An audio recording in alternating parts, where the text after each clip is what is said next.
سلم وبارك على سيدنا محمد وعلى اله وصحبه وسلم تسليما كثيرا. النهارده يا حبايبي هنعمل مع بعض البسكوت الجميل الهش باقل التكاليف واقل الامكانيات، وهيطلع جميل جدا معاكي باذن الله. تعالوا بقى نشوف البسكوت الهش الجميل ده عملناه ازاي، وازاي نفس السمك بتاعه وهو ني نفس السمك بتاعه بعد ما استوى. تعالوا نشوف هنعمله ازاي بكل التفاصيل والتركات. وما تنسونيش باللايك والشير والاشتراك وتفعيل الجرس ليصلكم كل جديد، ودعوة حلوة عن ظهر الغيب. مستنية لايكاتكم وتعليقاتكم. كل سنة وانتم طيبين وعيد سعيد علينا وعليكم يا رب. تعالوا بقى نخش الفيديو، مش هنطول كده كتير. تعالوا نخش الفيديو ونشوف عملنا البسكوت الهش الجميل ده ازاي. ودمتم في رعاية الله وامنه وتركتكم في معية الله. يلا بينا بقى ندخل الفيديو، ومستنية لايكاتكم الجميلة وتعليقاتكم واللايك والشير والاشتراك، واهم من كل ده دعوة حلوة عن ظهر الغيب. السلام على خير خلق الله. احبابي في الله، كيف حالكم وكيف اصبحتم؟ يا رب تكونوا في احسن حال. النهارده ان شاء الله هنعمل مع بعض البسكوت الهش من غير نشادر ولا لبن.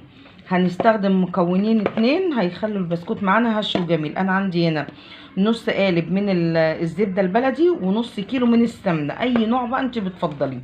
انا كسرتها بالشوكه كده لحد ما اضربها بالمضرب كده لحد تبيض معايا، وهنزل بالسكر. نشوف بعد كده هنعمل ايه. انا عندي زي ما قلت لكم هنا حوالي 400 جرام من السمنه العاديه، وحوالي 100 جرام من الزبده، وعندي هنا كوبايه من السكر البودره. تمام، لازم يكون سكر بودره. هضرب كده السمنه بسم الله. انا لما انا طلعتها من الثلاجه تفك شويه، وبعد كده كسرتها بالشوكه. هحاول بقى اضربها كده تبيض معايا وارجع لكم تاني لما اجي احط السكر. انا كده ضربتها اهي لحد ما ابتدت تبيض. هنزل بقى بالكوبايه الا ربع من السكر ده علشان هعمل حوالي كيلو الا ربع من الدقيق، يعني حوالي 600 جرام. انا شلت بتاع معلقه واحده بس من السكر. بسم الله. هبتدي برضه اضربهم كده لحد ما تبيض معايا. انا ما بكترش السكر يا جماعه عشان ما يفرش مني. تمام. طبعا انا مشغله الفرن. اول ما بدات شغلت عندي الفرن علشان خاطر يبقى سخن واشتغل على طول.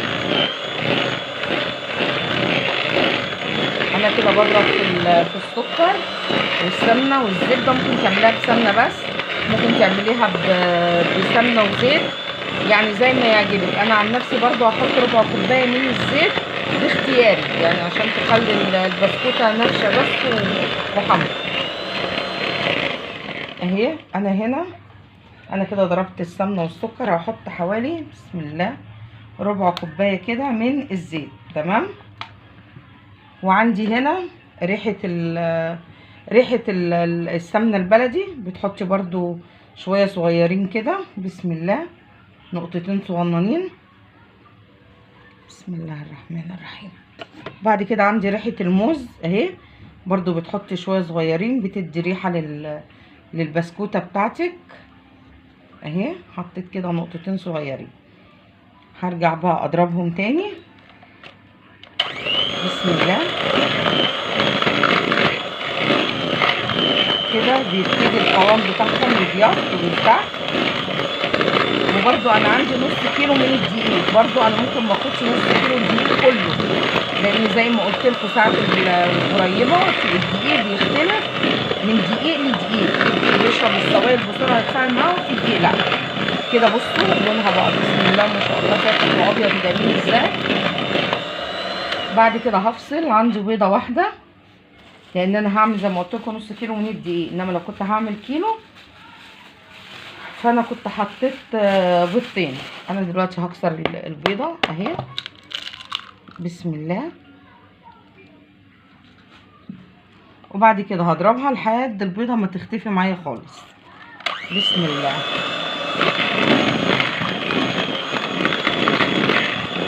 هفضل اضرب فيها لحد البيضه ما تختفي، وهرجع لكم تاني بقى علشان نشوف الخطوات اللي جايه بعد كده ايه.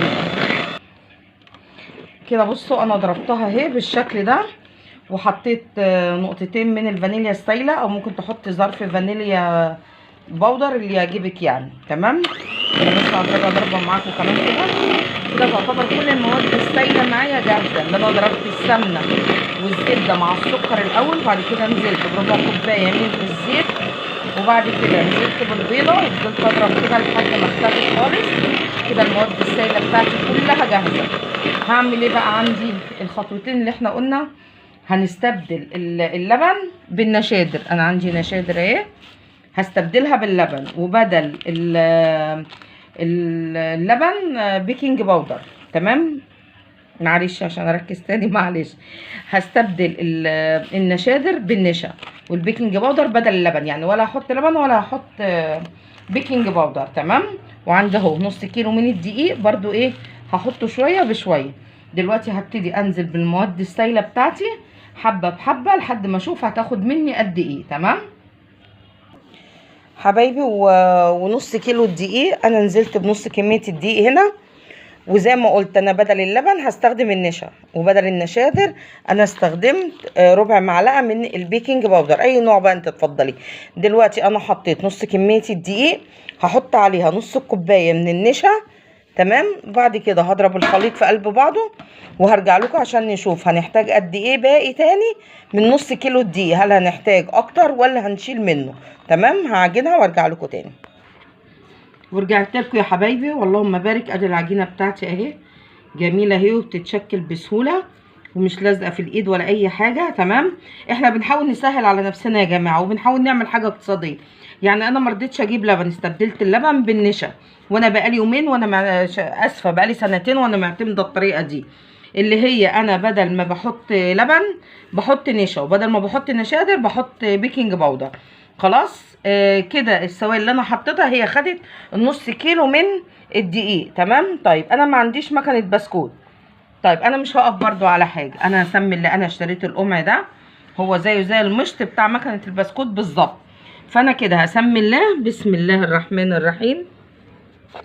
وانا هجرب، علشان انا لما عملت الغريبه امبارح السكر كان زاد مني شويه، فانا هجرب الصينيه دي بس كده. بسم الله. وهشوف هي هتعمل معايا ايه. انا هجرب الصينيه وبعد كده هرجع لكم ونشوفها عملت ايه، فرشت او كده. فهي ان شاء الله اللهم بارك مش هتفرش ولا اي حاجه باذن الله، بس انت تحاولي تخلي فيه مسافه بين البسكوته والبسكوته. والطول بقى والقصر دي بتاعتك انت. عايزه بقى بعد ما تخلصي العجينه تحطيها في التلاجة مثلا قيمه ربع ساعه او حاجه، مفيش مشكله. بس انا عشان كنت مشغله الفرن من قبلها فانا اشتغلت على طول. هسوي الصينيه دي كده كتجربه وهرجع لكم تاني ان شاء الله. كانت اخر صينيه بقى، دي اخر صينيه برضو نيه اهي.